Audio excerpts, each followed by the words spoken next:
আমাদের দেশের হিন্দু সম্প্রদায় ভাইদেরকে ভয় দেখানো হচ্ছে, আমাদেরকে ভোট না দিলে ভোট সেন্টারে যেতে পারবে না।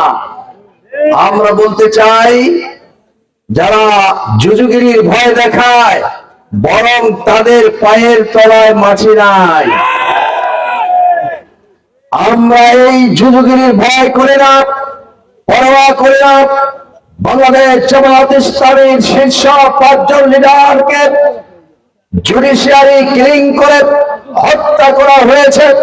আল্লামা দেওয়ান হোসেন সাইদি সহ আরো 6 জনকে জেলখানার অভ্যন্তরে মৃত্যুর দিকে ছেড়ে দেওয়া হয়েছে। জামাতের শীর্ষ 11 জন লিডারকে হারিয়ে আমাদের কোন আফসোস নাই, বড় আল্লাহর কাছে শুকরিয়া জানাই। তাদের রক্তের কারণেই, তাদের এই শাহাদাতের তামান্নার কারণেই আজকে বাংলাদেশের জমিন ইসলামী আন্দোলনের জন্য উর্বর জমিতে পরিণত হয়েছে। যে জমিন রক্তে রঞ্জিত হয়, সে জমিন থেকে সর্বপ্রকার জুলুম, অন্যায়, বিচার দূরীভূত হয়। জালিমরা তাদের তত্ত্ব সে ভূখণ্ডে টিকে না।